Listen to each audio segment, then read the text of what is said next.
Hello and welcome. Today we'll be looking at a phishing scam. This is kind of an interesting one. We haven't seen this one a bit, but it's pretty common to be used against businesses. How this kind of works is someone's account is compromised and they just spam out everyone else with the same this-looking email to try to get more information to get into more accounts to just kind of laterally spread themselves. In this case, we got this email. I've redacted some of the information. It came from Jane Pearsall, and it actually looks like a legit email. So they actually, likely what happened in this case, this person's email likely was compromised using the same thing we've got going on here. They clicked on one of these links, type information, their account was compromised, so now it's sending out this to everyone in their contacts list. That looks like it's got the proper signatures, the signature lines, it's got I think it looks like a standard email. So when we click into this, it's actually taking us over to a Linktree. Linktree is a legit service used a lot for things like Instagram or Pinterest, where you can't show your entire. We have a limited number of texts or text space, so you use a Linktree to show more links to go to other more of your sites, so like Patreon and such. In this case, the attackers have made a fake bidding proposal site. I mean, at a glance, it looks okay, but you should always be paranoid on the internet, just as a rule, especially in matters of business. And you see Linktree, but is not a legitimate proposal site. We'd always be looking for something like Quozal or DocuSign or Quote or something like that. So what you know is legit service. In this case, we can look over, mouse over. You see it's actually pointing to another site. So this is going to take us through. It's kind of interesting they're making a jump through a couple of different sites. I think they're trying to make it look more legit this way, or they keep using it in case the target site that they're pointing to goes down or is taken offline, they can redirect you. It's kind of like a link forwarder. It's a good idea in their case because, like, as soon as I'm done with this video, I'm going to go to where the site is and I'm going to contact the web hosting service and tell them that they're being used for scams. I'm going to tell them to take it offline. So what they can do here is if I contact that service, they can just redirect this. I'm also going to contact the people that host this service, Linktree, though, so I'm going to hit both sides or both phases of this scam just for good measure. But let's click in to see what this looks like. What they've done now is they've made a fake Microsoft 365 sign-in. So this is what they actually want from you. They want you to click into this and provide your information to them so they can log into your account and pull down whatever's in your OneDrive, whatever's in your documents, whatever's in your OneNote, your 365, your emails. So they're going to pull that stuff through. If they can, they will try kind of a man-in-the-middle scam. I've seen this a few times in the past where if they're in your emails, they'll wait until you're communicating with a vendor or a customer, and they'll insert themselves in that communication and redirect like a wire transfer. So this, when they get into this account, into your 365 account, your Microsoft account, that gives them a lot of options for how they want to attack you. And they can do simple things like grab all your files, proprietary information, and sell them out, or they can extort it back to you, say, yeah, we've got your stuff. If you don't want to put on the internet anything that looks embarrassing or anything, we're going to post it out unless you give us money, or we'll ransom it, or we'll encrypt it, or we'll delete it. There are a number of things they can do, including jumping into your email and using that to spread themselves more. So it gives you a lot of options that you don't want them to have. So how you can kind of identify it in this case is it says it's from Microsoft. It's actually a fairly good looking little login window here. You click create one, doesn't do anything. Connects your account, doesn't do anything. This doesn't do anything. But the best way is you look up your address bar here. This is not Microsoft's account, obviously. So what you can look for is when you're looking at domain names, this stuff is just the page. So it's just like what page you're on in a domain. We'll take this off. We've got .com or .net or .org, in this case .com. So that's called our top level domain. So .com, .net, .org, whatever. There's a couple thousand of these now. This is our domain. So Backblaze.b2. So Backblaze is a legitimate service. That is they're a backup service. So if you have files on your computer, on your servers, whatever, you can back up your files to their cloud service. In this case, it looks like they've used Backblaze's B2 service that is an AWS-backed, basically storage repository, and they have this attacker group has stored their files on their backup. So that's kind of a good idea on the attacker's part is they've put their files on a legit, well-known service that is not going to be blocked by, well, basically anything. So in this case, so they've got Backblaze with their S3 target. So how you kind of look at this is whatever is on the right of the slash is basically the web page, not like the actual like the full-blown web page, but the page on that website. And you get .com, .net, whatever, and what domain it's on. If this domain is not Microsoft or whatever service you're trying to go to, it's not legit. What they will sometimes do is put the other, like their a legit domain like Microsoft further down into this. Then you can see .com, Backblaze, but you also have each dot represents a deeper level into this. So Backblaze, US West, S3, and further in. So this is like, these are subdomains of this primary domain. So we need, if you see like Microsoft down here, go further up until you see this, then go one back. That kind of tells you like, am I actually on Microsoft's website or Backblaze's website or Amazon's website or whoever. So let's give it a try and see what happens with this one. Actually, for a quick glitch, see, it has HTTP, so that's kind of interesting. HTTPS, I mean. So it actually is using a certificate, likely Backblaze certificate in this case. Let's see what we can see. So they got view source blocks. I'm trying to right click here. So they actually have that blocked out. So I'm going to do F12. F12 just brings up developer menu. So it lets you see. Like a lot of times they'll block your right click. So that's actually what they did here. And you see they've made an on-press key combination event. So they tell it if it sees a right click, do this. So they're actually just blocking my ability to right click, which I just hit F12 to get around that. They're just trying to make so I can't make it easier for me to see what's going on. So let's see what they've got in here. So doesn't look like a whole lot of interesting. So I've dug around a little bit while I was paused, so you don't have to see me just poke around. So you can see here's the actual JavaScript that blocks me from doing forbidden keys. Saying these things, make sure I can't do this. So with Internet Explorer, Firefox, Chrome general will fall in the same area. So saying if you do Control plus this key, so Control U, Control A, Control N, Control C, whatever, it won't let you do it. I think right click is near somewhere as well. I'm not great with Java.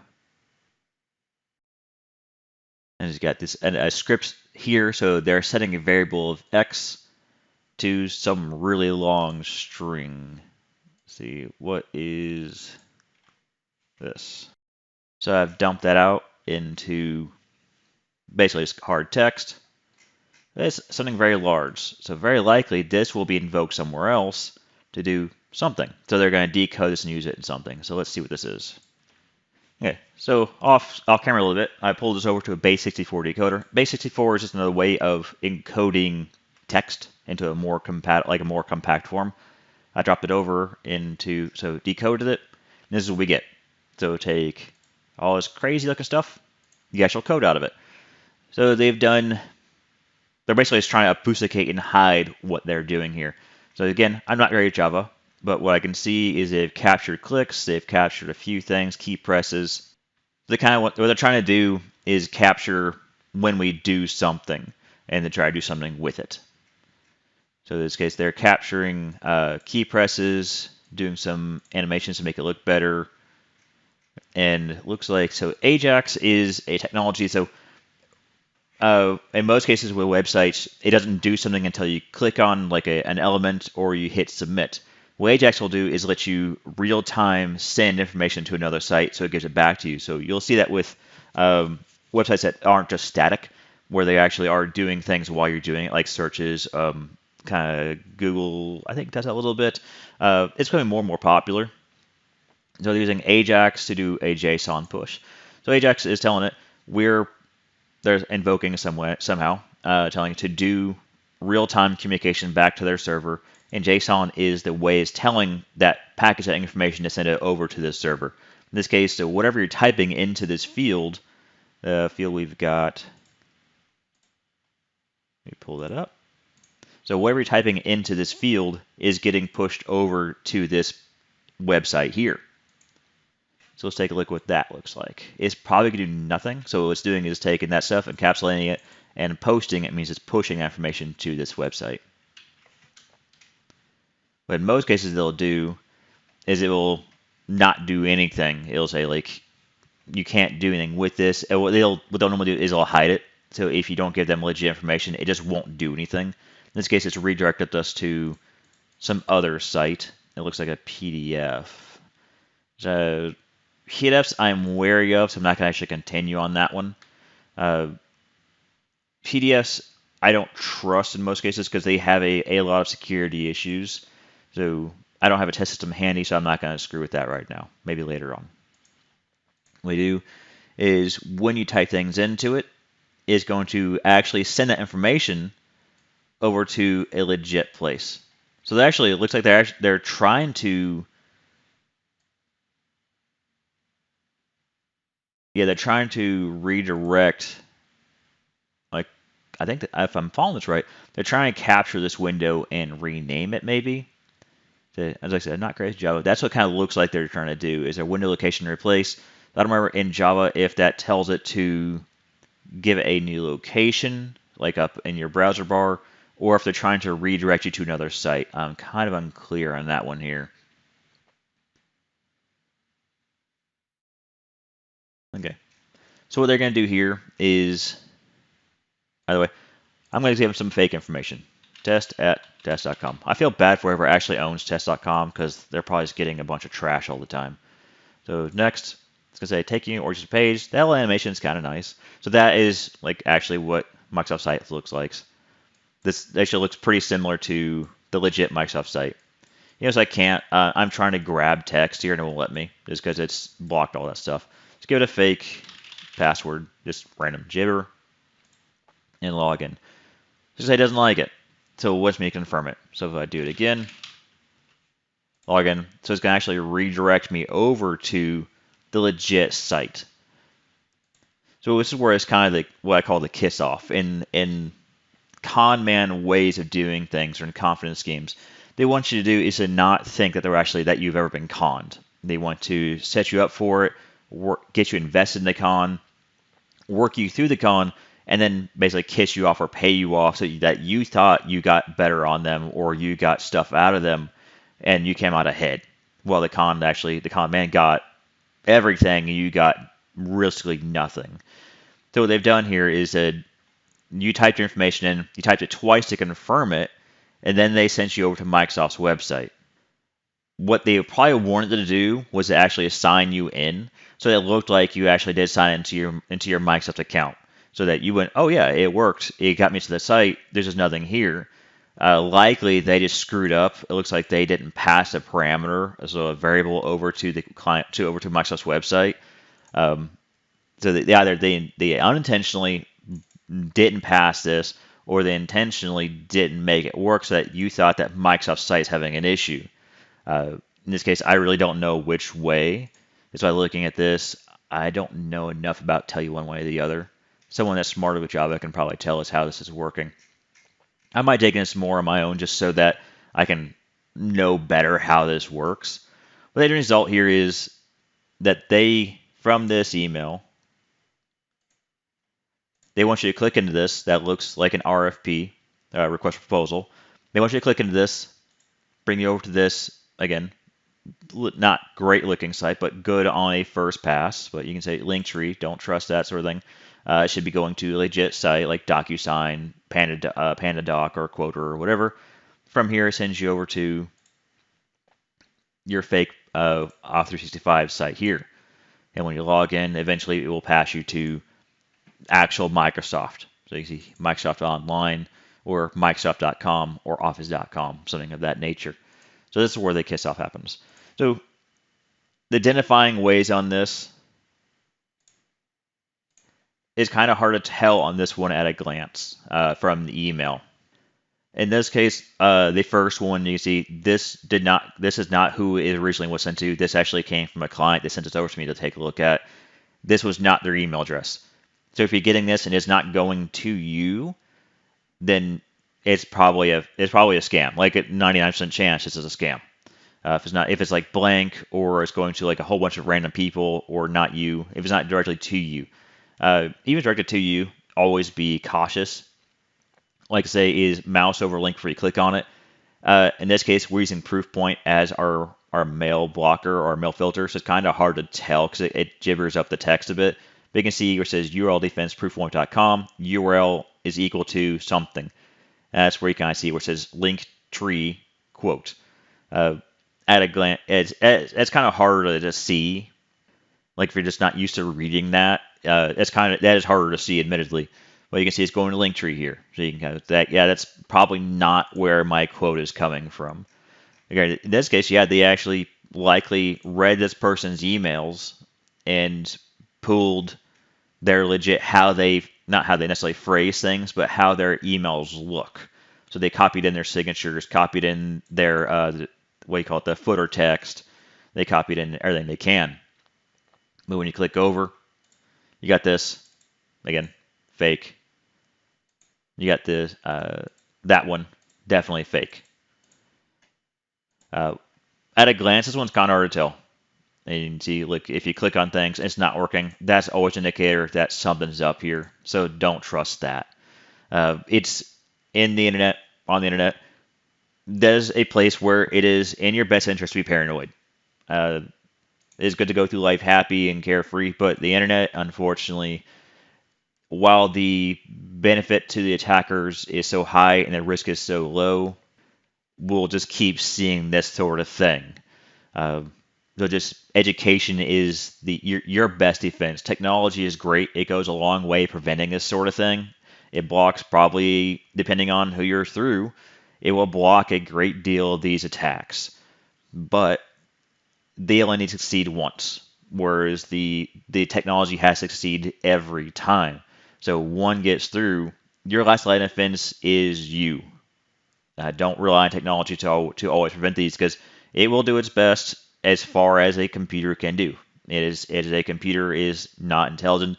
It's going to assume that it will go by some parameters to allow or not allow these. And if attackers are using a legitimate email address with legitimate websites, that makes it harder for the technology to really go, yeah, this does not look right. Because the verbiage on this email looks legit. This is the sort of verbiage you would see for an RFP. So your last line of defense really is you being critical and paranoid of these things. When you look at this, you gotta look, does this look right? Does this look right? Do these things function like you think they would? You want to compartmentalize your data so that if you don't want to reuse the same password multiple places. So if you're logging into Microsoft, you don't want that to also be your login for like your bank and for your Amazon or for any other site. It's called compartmentalization, so that in this case you do get caught by this, you're limited what they are limited what they can do to harm you. Now, granted, if they get onto your 365 account, that can do a great deal of damage depending on what you've got on it, so you don't want that to happen. But if they do, you will make sure that is mitigated as much so they don't jump into your bank. It's called credential stuffing. So what they'll do is they'll take whatever credentials you gave to their 365 account here, and they'll put it to everywhere else, to Chase, to First Bank, to Fifth Third Bank, to Cub, to BB&T, to whatever banks, to Amazon, to wherever. They're going to type those credentials in again to try to get like those low-hanging rewards of what else can I get into using credentials provided. So it's always good to have a password that's unique to each site. In my case, I use a thing called Keeper Security to lock that in so that I don't actually know my passwords. They're all in a security vault, and they're highly complex, and they get rotated so that if someone does get into my account, they can only get into that single service. They can't jump to anything else from there. So the TLDR on this, the too long didn't read after a 20-minute video. Be paranoid. Watch where you're going on the web. Even if it gets through your mail filter, even gets through everything gets to you, make sure you legit look at where your websites are taking you. And if in doubt, call us. We are happy to look at these sorts of things. I enjoy breaking down scams and seeing how they function. I think it's interesting. My team is We Hate Scammers. We will do everything we can to prevent them. So if you have any questions or comments, give us a call, 888-526-1631 or sales@internetx.net. Thanks, everyone.